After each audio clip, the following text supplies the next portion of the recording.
You know the feeling? You open your calendar and it looks like a game of Tetris, just completely packed. But what if all of that activity, all that busyness, is just an illusion? Today, we're going to talk about why your meetings might be lying to you and, more importantly, what you can actually do about it. So let me ask you this, and I want you to really think about it. When was the last time you left a meeting and thought, wow, we actually solved something? And I don't mean a meeting where the main outcome was scheduling another meeting. I mean a real, honest-to-goodness breakthrough. If you're drawing a blank right now, you're definitely not alone. And that's exactly what we need to unpack. So how can a meeting lie? I mean, it sounds a bit dramatic, right? Well, let's peel back the layers on what I like to call the productivity illusion. See, on the surface, a full calendar feels like progress. We're in back-to-back calls, things are happening, the wheels are turning, but are we actually going anywhere? It's a psychological trap, really. It feels way safer to be busy in meetings than it does to stare at a blank page and do the real, hard, creative work. And that illusion? It's costing us, big time. And look, this is not some new, hot take. The legendary management thinker Peter Drucker was talking about this decades ago. He wasn't against meetings entirely, he was against waste. He knew that our time is the one resource we can never, ever get back. Drucker even put a number on it. He said that if you're an executive and you're spending more than a quarter of your time, 25% in meetings, that's not a you problem, that's an organizational problem. It's a sign that something in the system is broken. So, quick gut check. Take a look at your own calendar. How close are you to that 25% mark? Or are you way past it? Okay, so if the issue isn't just having too many meetings, what is the real problem? Well, let's get to the heart of what's making our meeting culture so frustrated. The real problem is all about the kind of meetings we're stuck in. You've basically got two types. On one side, you have information sharing meetings. You know these ones, the status updates, the presentations, the stuff that's mostly passive and, let's be honest, could have been an email. But on the other side, you have working sessions. This is where you're actually rolling up your sleeves, solving problems together, and making real decisions. This is where the magic happens. And when you actually look at a typical calendar, well, the balance is completely out of whack. We are drowning in those passive information-sharing meetings, which leaves almost no time for the active, collaborative work that actually moves things forward. This imbalance right here, this is the source of all that frustration. And this isn't just about productivity metrics or company efficiency. This is a human problem.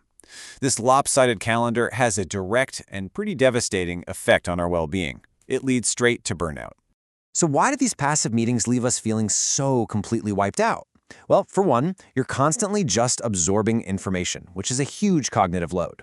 You spend your whole day reacting to things instead of getting a chance to create anything new. Over time, that shrinks your sense of agency, your feeling of being in control. There's just no time left for the deep, focused work that actually feels fulfilling. The whole system starts rewarding you for just showing up instead of for what you actually produce. So if you get to the end of a day that was packed with meetings and you feel totally exhausted, I really want you to hear this loud and clear. You aren't lazy, you are not failing, you are probably just trapped inside a broken system that is basically designed to burn you out. But here's the good news. We are not doomed to stay in the cycle forever. There is a much, much better way to work. We can take back our calendars and actually make room for the stuff that matters. So how do we make those working sessions actually work? One of the most powerful tools out there is a framework called creative problem solving, or CPS. And no, this is not just another word for brainstorming.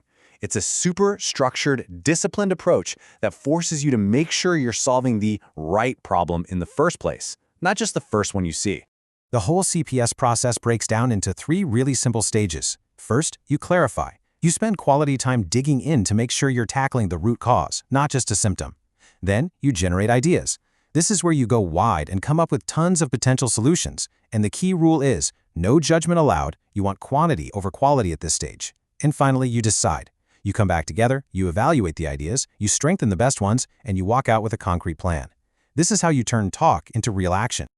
Okay, so this all sounds great, but where on earth do you start?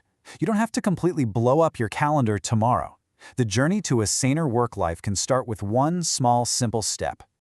All right, here's your challenge if you choose to accept it. First, do a quick calendar audit. Just look back at the last 2 weeks and sort every meeting into one of those 2 buckets. Was it information sharing or was it a real working session? Be honest. What's the ratio? Then, step 2.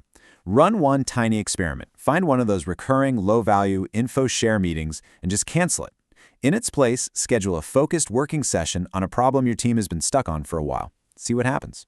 At the end of the day, this isn't just about having fewer meetings. It's about creating the time and the mental space to solve the challenges that actually matter. So as you look at your calendar, don't just see a schedule. See an opportunity. What's the first big, interesting problem you're going to solve?